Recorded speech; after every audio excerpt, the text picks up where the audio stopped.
கரெக்டாக சொல்லணும்னா ஒரு வருஷம் Russia Ukraine special military operation அப்படின்னு சொல்லி ரஷ்யா சொல்கிறதும் இல்லைப்பா அது யுத்தம் அப்படின்னு சொல்லி பிற நாடுகள் சொல்கிறதும் அப்படிங்கிறது ஒரு வருஷத்தை முடிந்து 2வது வருஷம் அப்படிங்கிறதுல காலடி எடுத்து வச்சுருக்காங்க. இந்த 2வது வருஷத்துலேயும் இந்த யுத்தம் இல்லை யுத்தம் சம்பந்தமான சில செய்திகள் நிற்குமா அப்படின்னு பார்த்தா இல்லை, அதுக்கான வாய்ப்புகள் அறவே தென்படலை. இன்னும் இந்த யுத்தம் நீண்டு செல்வதற்கான வாய்ப்புகள் தான் அதிகமாக இருக்குது. அப்படியே நீண்டு போச்சுன்னா என்னென்ன பிரச்சனைகள் வரும் அப்படிங்கிறதெல்லாம் நம்ம அப் டு டேட்டாக பார்த்துட்டே இருக்கோம். இதே மாதிரி பல செய்திகளை நம்ம பார்த்துட்ருக்கோம். மோரோவர் உங்களுக்கு இன்னொரு விஷயத்தையும் சொல்லிடுறேன். தமிழ் பொக்கிஷம் சார்பாக இரத்த தானம் அப்படிங்கிறதும் இல்லை கடந்த 2 வருடங்களாக நம்ம அதை செஞ்சிட்ருக்கோம் கண்டினியூஸாக. யாருக்கு பிளட் வேணும்னாலும் நமக்கான ஒரு கால் சென்டர் நம்பர் இருக்குது, அந்த நம்பருக்கு கூப்பிட்டிங்கன்னா அதுக்கான அட்மின் எடுப்பார். அதை எடுத்து உங்களுக்கு எந்த மாதிரியான ரத்தம் வேணும் எந்த தேவை அப்படின்னு சொல்லி ஒரு ஃபார்மேட் அனுப்புவாங்க. அந்த ஃபார்மேட்டை ஃபில் பண்ணிங்கன்னா நம்ம அப்ளிகேஷனில் நமக்கு தெரிஞ்ச சோஷியல் மீடியாவில் எல்லாமே அதை நாங்கள் பகிர்வோம். அதுக்கு அட்மினாக இருக்கக்கூடிய நபர் அப்துல் அப்படிங்கிறவங்க தான். ஸோ அதுக்கு நீங்கள் என்ன செய்யணும்னா இந்த நம்பரை மட்டும் சேவ் பண்ணிக்கோங்க. கீழே தெரிகிற அந்த நம்பரை சேவ் பண்ணி வச்சுக்கோங்க. பிளட் ரிக்வயர்மெண்ட் எதுனாலும் இல்லை நீங்கள் பிளட் டொனேட் பண்ணுறதுக்கு தயாராக இருக்கீங்க அப்படின்னாலும் அந்த நம்பருக்கு அழைத்து நான் ரெடிப்பா இல்லை எனக்கு இந்த பிளட் வேணும் அப்படின்னு சொன்னால் தமிழ் பொக்கிஷம் சார்பாக என்னென்ன செய்ய முடியுமோ அதெல்லாம் செய்வோம். கடந்த 2-2.5 வருடங்களாக இதை ரன் பண்ணிட்டு தான் இருக்கோம். வித்தவுட் எனி ஃப்ரீயாகவே நாங்கள் ரன் பண்ணிகிட்ருக்கோம் அப்படின்னு சொல்கிறதுல நம்ம குடும்ப உறுப்பினர்களுக்கு மிகப்பெரிய ஒரு நன்றி நான் தெரிவித்துக் கொள்கிறேன். அதே மாதிரி லாஸ்ட்டு ஒரு வருஷமாக இப்போ மறுபடியும் நம்ம டியூஷன் சென்டர் அப்படிங்கிறது ஒரு மூன்று டியூஷன் சென்டர் இப்போ நம்ம ரன் பண்ணிகிட்ருக்கோம். லாஸ்ட் 8 to 9 months நம்ம ரன் பண்ணிகிட்ருக்கோம். எந்த விதமான தொய்வும் இல்லாமல் எந்த விதமான டொனேஷனும் வாங்காமல் இதை நம்ம ரன் பண்ணிகிட்ருக்கோம். ஸோ இந்த மாதிரியான நல்ல விஷயங்களும் நம்ம பக்கம் நம்ம இனிஷியேட் பண்ணது எல்லாமே நடந்துட்டு தான் இருக்குது அப்படிங்கிற ஒரு அப்டேட்டை உங்கள்கிட்ட சொல்ல கடமைப்பட்டிருக்கிறேன். நான் உங்கள் விக்கி, இது உங்கள் தமிழ் விதை. ஷார்ட்டாக கொஞ்சம் செய்திகள். முதல் செய்தி என்ன அப்படின்னு கேட்டிங்கன்னா எல்லாருமே இந்த சீனாவை பற்றி தான் பேசிகிட்டு இருக்காங்க.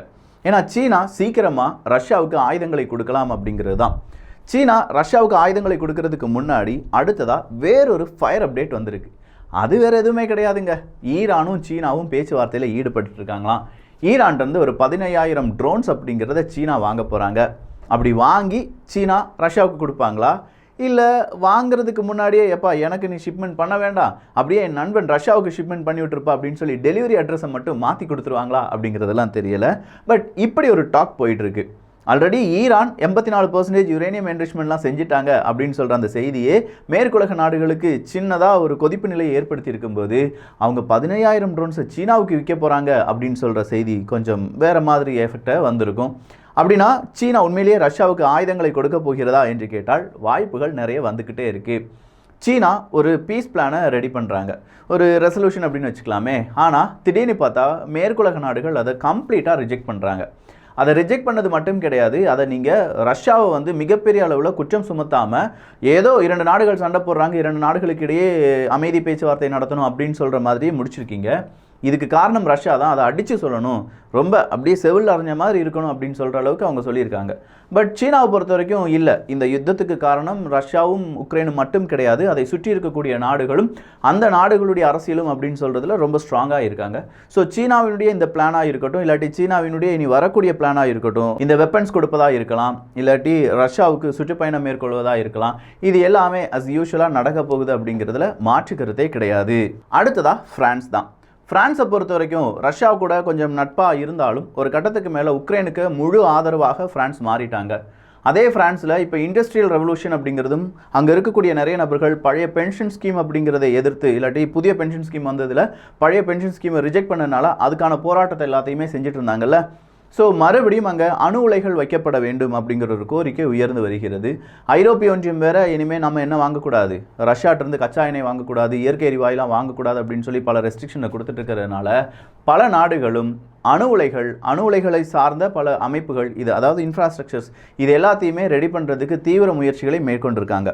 இந்த முயற்சிகள் மறுபடியும் உலக அளவில் அணு ஆயுதங்கள் இல்லாட்டி அணு உலைகள் கூடுவதற்கான வாய்ப்புகள் இருக்கின்றன. இதில் அணு கழிவுகள் அப்படிங்கிறது தான் பெரும் பிரச்சனையே. அணு உலைகள் ஏற்படுத்துவது ரொம்ப ஈஸி, ஆனால் அணுக்கழிவுகளை எங்கே கொண்டு போடுவோம், அந்த அணுக்கழிவுகளை எப்படி நம்ம டிஸ்போஸ் பண்ண போகிறோம், எத்தனை வருடங்கள் சேஃபாக நம்மளால் அதை பாதுகாக்க முடியும், இந்த கேள்விகளுக்கெல்லாம் சீக்கிரமாக விஞ்ஞானிகள் பதில் கண்டுபிடித்து தருவார்கள் அப்படின்னு சொல்லி நாமும் நம்புவோம். பிரான்ஸ் மட்டும் இதை செய்யலைங்க, ஜப்பானும் அணு உலைகள் அப்படிங்கிறத அகைன் ரீஸ்டார்ட் பண்ண போறாங்க அப்படிங்கிற செய்தியும் அடிபட்டுட்டு தான் இருக்கு. உக்ரைனுடைய ஜெலன்ஸ்கி ஒரு வருடம் முடிந்ததை அடுத்து இந்த வெற்றிக்கு காரணம், அதாவது இவ்வளவு நாள் நம்மளால என்ன செய்ய முடிஞ்சு ரஷ்யாவை எதிர்த்து நிற்க முடிந்தது, இதற்கு நீங்க எல்லாருமே காரணம் அப்படின்னு சொல்லி அந்த வெற்றி அப்படின்னு சொல்ல முடியாது, இவ்வளோ நாள் நம்ம எல்லாருமே ஸ்ட்ராங்கா இருந்திருக்கோம், யாராலையுமே உக்ரைனை பிரேக் பண்ண முடியல, மிகப்பெரிய சக்திக்கு எதிராக நம்முடைய ராணுவ வீரர்கள் ஒன்றிணைந்திருக்கிறார்கள், இது எல்லாத்தையுமே பார்க்கும்போது நாம சீக்கிரமா வெற்றி பெறுவோம் அப்படிங்கிற அறிவிப்பை கொடுத்திருக்கிறார். ஒரு வருடத்திற்கு பிறகு ரஷ்யாவினுடைய தாக்குதல் எப்படி இருக்கும் அப்படிங்கிறதுக்கான சாம்பிள் இன்னைக்கு வெளியாகி இருக்கிறது. பாக்முத் பகுதியில் இருக்கக்கூடிய மிக முக்கியமான ஒரு பகுதியை வேகனார் குரூப் என்ன செஞ்சிருக்காங்க, அவங்க கையகப்படுத்திட்டாங்க. அவங்க கையகப்படுத்தி இது நமக்கானது தான்ப்பா, யாருமே எதுவுமே செய்ய வேண்டாம், நாங்கள் என்ன செஞ்சிட்டோம் உள்ளே வந்துட்டோம் அப்படின்னு சொல்லியிருக்காங்க. உக்ரைனில் இருக்கக்கூடிய நிறைய ராணுவ வீரர்கள் கொஞ்சம் அந்த பக்கமாக, அதாவது பாக்முத்திலிருந்து வெளியேற்றப்பட்டிருக்கிறார்கள் அப்படிங்கிற செய்தியும் வெளியாகி இருக்கிறது. மினிஸ்ட்ரி ஆஃப் டிஃபென்ஸ், உக்ரைனுடைய மினிஸ்ட்ரி ஆஃப் டிஃபென்ஸினுடைய அறிவிப்பின்படி சீக்கிரமாக பாக்முத் பகுதி ரஷ்யாவினுடைய கையில் விழுவதற்கான வாய்ப்புகள் இருக்குது, எனவே எங்களுக்கான ஆயுதங்களை உடனடியாக தரணும் அப்படிங்கிற ஒரு கோரிக்கையை ஒரு ப்ரெஷர் மாதிரி கொடுக்க ஆரம்பிச்சிருக்காங்க. அடுத்ததாக போலந்து தான். போலந்து இன்னைக்கு அஃபிஷியலாக அவங்களுடைய லெப்பர்டு டேங்கை யாருக்கு தானமாக கொடுத்துருக்காங்க, உக்ரைனுக்கு தானமாக கொடுத்துருக்காங்க. தானமாக தான், நம்ம முதலே சொல்கிற மாதிரி போருக்கான உதவிகள் அப்படின்னு சொல்லும்போது வட்டிக்கெலாம் கொடுப்பாங்க, அந்த மாதிரிலாம் கிடையாது. இந்த பீரங்கிகள் அப்படிங்கிறது முழுக்க இலவசமாக யாருக்கு கொடுக்கப்பட்டிருக்கு, உக்ரைனுக்கு கொடுக்கப்பட்டிருக்கிறது. இன்னும் பல லெப்பர்டு டேங்க் எங்களால் முடிஞ்சால் நாங்கள் வாங்கி கொடுப்போம் அப்படின்னு சொல்லி போலந்து அரசாங்கம் வெளியிட்டிருக்கிறது. போலந்தை பொறுத்த வரைக்கும் அவங்களுடைய ஏர் டிஃபென்ஸ் சிஸ்டமும் மோல்டோவாவுக்கு தேவையான ஏர் டிஃபென்ஸ் சிஸ்டமும் எல்லா நாடுகளும் மேற்குலக நாடுகள் சேர்ந்து செய்ய வேண்டும் அப்படிங்கிற ஒரு கோரிக்கையும் வச்சிருக்காங்க. மோல்டோவா ஆல்ரெடி ரஷ்யாவை எதிர்த்தும் உக்ரைனுக்கு ஆதரவாகவும் பல செய்திகளை வெளியிட்டு வருவது மோல்டோவாக்குள்ளேயே இன்டர்னல் பிரச்சனையை அதிகரித்திருப்பதாக அங்கு இருக்கக்கூடிய செய்திகள் கூறுகிறது. ஏன்னா மோல்டோவாக்குள்ளேயே ரஷ்ய சப்போர்ட்டர்ஸ் அப்படிங்கிறவங்க ரொம்ப கூடுதலாக இருக்காங்க. அது மோல்டோவாவினுடைய எதிர்காலத்தை மிகப்பெரிய அளவில் பாதிப்படைய வைக்கலாம். மோல்டோவா அப்படி இருக்கும்போது அடுத்ததாக பால்டிக் நாடுகள் தான். இந்த பால்டிக் நாடுகளிலும் ரஷ்யாவினுடைய சப்போர்ட்டர்ஸ் அப்படிங்கிற ஒரு எண்ணிக்கை கணிசமாக இருப்பதால் அடுத்தடுத்த நடவடிக்கையில் ரஷ்யா என்ன செய்ய போகிறது அப்படிங்கிற ஒரு பெரும் கேள்வியுடன் பல நாடுகள் காத்திருக்கின்றன. ஒரு வருடம் முடிஞ்சிருச்சு ரஷ்யா உக்ரைன் பிரச்சனை அப்படின்னு சொல்லிட்டு இருக்கும்போது, அதனால சீனா என்ன சொல்லியிருக்காங்கன்னா, இப்படி ஒரு வருடம் வந்துருச்சுல, பேசாமல் என்ன செஞ்சிருங்கப்பா, பேச்சுவார்த்தை நடத்திடுங்க, அமைதி பேச்சுவார்த்தை நடத்தி இந்த வருடத்தோடு இதை முடிச்சிருங்கப்பா அப்படிங்கிற ஒரு கோரிக்கையை வச்சிருக்காங்க. நாட் ஒன்லி சீனா, இந்தியா இதை ரொம்ப நாளாகவே சொல்லிட்டு இருக்காங்க. பட் பல உலக நாடுகளுடைய எதிர்ப்புகள் ப்ளஸ் உக்ரைனுடைய அந்த சப்போர்ட், 50 நாடுகளுடைய சப்போர்ட் இருப்பதால் உக்ரைன் அவங்களுக்கான முடிவுகளை அவங்களால மட்டுமே எடுக்க முடியாத நிலைமையில் மாறி இருப்பதும் இந்த போர் தொடர்வதற்கான ஒரு காரணமாக பார்க்கப்படுது. இஸ்ரேலுடைய ஆர்மி சீஃப் இன்னைக்கு அங்கே இருக்கக்கூடிய சில ராணுவ வீரர்களுக்கு எச்சரிக்கை கொடுத்துருக்காங்க. இப்படி ஒரு சம்பவம் நடப்பது ரொம்ப ரேர் தான். எதுக்காக இந்த ஒரு எச்சரிக்கை அப்படின்னு கேட்டால், அங்கே இருக்கக்கூடிய நீதிமன்றத்தினுடைய பவரை கம்மி பண்ணி பாராளுமன்றத்துக்கு அந்த பவரை கொடுப்பதற்கான சட்டத்தை இஸ்ரேல் அரசாங்கம் நிறைவேற்றுகிறது. அப்படி நிறைவேற்றுவதற்கு எதிராக அங்கே இருக்கக்கூடிய நிறைய பேர் போராடினாங்க. அந்த போராட்டத்தில் ஒரு சில இராணுவ வீரர்களும் இருந்தாங்களாம். ஏன்னா அது மக்களுக்கே பெரிய அளவு பாதிப்பை ஏற்படுத்தும். அங்கே இருக்கக்கூடிய இராணுவ வீரர்களுக்கும் இதனால் பல பாதிப்புகள் வரலாம். அரசியல்வாதிகள் அவங்களுடைய லாபத்துக்காக தீர்ப்பை மாற்றி எழுதுவதற்கான வாய்ப்புகள் இருக்குது. இது ஜனநாயக படுகொலை அப்படின்னு சொல்லி அங்கே இருக்கக்கூடிய இராணுவ வீரர்களும் சொல்லிட்டு இருக்காங்க. ஸோ இப்படி ஒரு அரசாங்கத்துக்கு எதிராக, குறிப்பாக இஸ்ரேலுடைய அரசாங்கத்துக்கு எதிராக இராணுவ வீரர்கள் களமிறங்கி இருப்பது பதட்டத்தை ஏற்படுத்துவதாகவும், இப்படி ஏதாவது இராணுவ வீரர்கள் செய்தார்கள் என்றால் அவங்க உடனடியாக டிஸ்மிஸ் செய்யப்படுவார்கள் அப்படிங்கிற அறிவிப்பும் ஆர்மி சீஃப் கொடுத்திருக்காங்க. அவங்க கைது செய்யப்பட்டு விசாரணைக்கு உட்படுத்தப்படுவார்கள். தேச துரோகி அப்படிங்கிற பட்டம் கூட அவங்களுக்கு கிடைக்க வாய்ப்புகள் இருப்பதாகவும் கூறப்படுகிறது.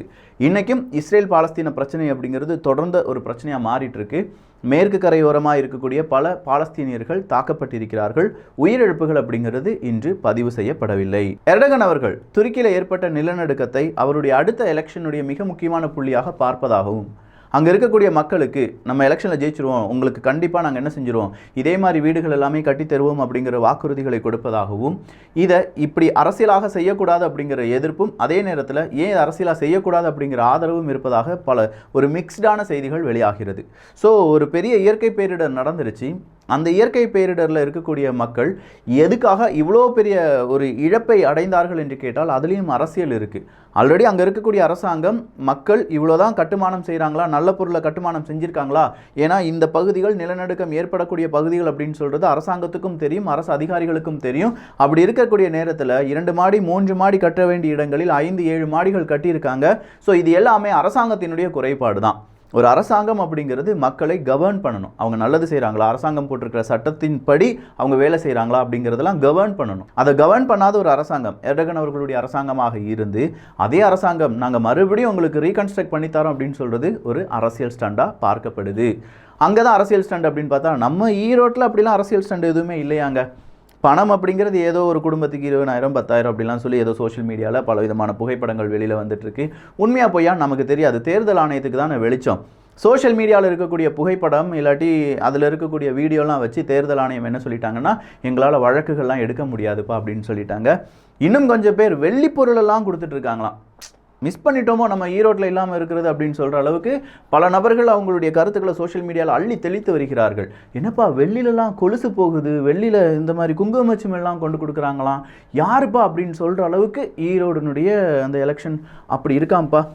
சோஷியல் மீடியாவில் பார்க்குறேன். நம்ம என்ன களத்துலையா நிற்கிறோம், களத்தில் நிற்கக்கூடிய நபர்களுக்கு தெரியும் உண்மை என்ன அப்படின்னு சொல்லி. அமைதி பூங்காவாக இருக்கக்கூடிய தமிழகத்தில் குறிப்பாக ஈரோட்டில் லஞ்சமே வாங்காமல், லஞ்சங்கிறது ஓட்டுக்கு பணம் வாங்கினாலும் லஞ்சம் தான். அரசாங்க அதிகாரிகள் வாங்குவது மட்டும் லஞ்சம் கிடையாது.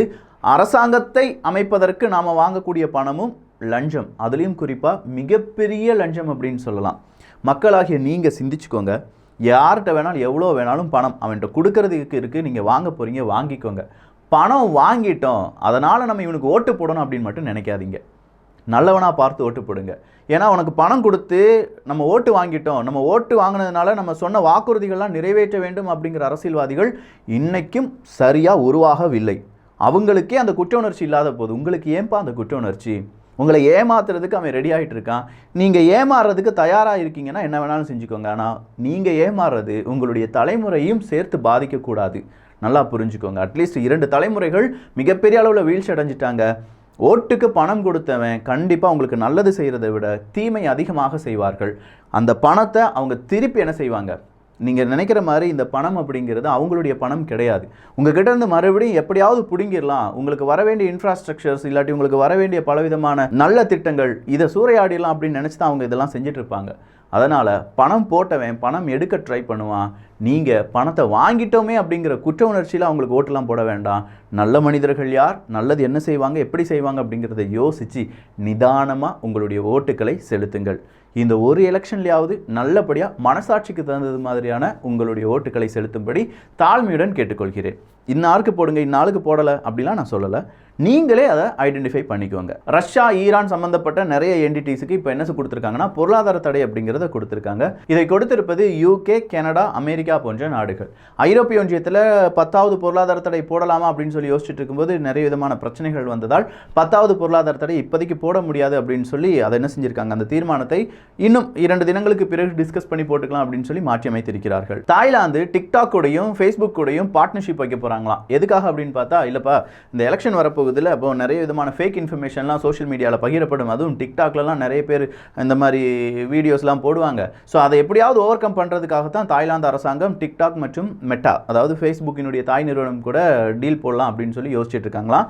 அதே டிக்டாக் பல இடங்களிலிருந்து தடை செய்யப்பட்டு வருகிறது அப்படிங்கிறதும் குறிப்பிடத்தக்கது.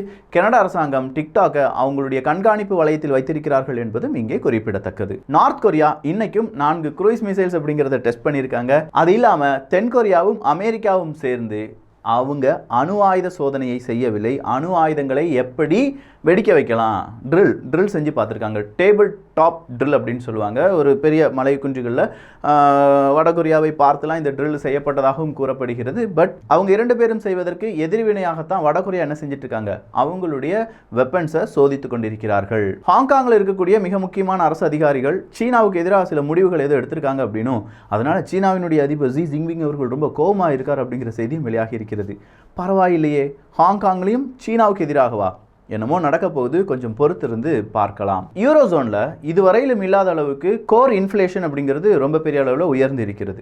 ஸோ யூரோசோனில் இந்த கோர் இன்ஃப்ளேஷன் உயர்வு அப்படிங்கிறது அங்கே இருக்கக்கூடிய மக்களுடைய அன்றாட வாழ்வை பாதிக்கும் என்பதில் மாற்று கருத்து கிடையாது. கூகுளினுடைய தாய் நிறுவனம் ஆல்பபெட் அப்படிங்கிற அந்த நிறுவனம் அங்கே வேலை பார்த்த ஒரு ரோபோட்டை லே ஆஃப் பண்ணியிருக்காங்க. என்னப்பா ரோபோட்டெல்லாம் லே ஆஃப் பண்ண முடியுமா அப்படின்னு கேட்டால் பண்ண முடியுமாங்க.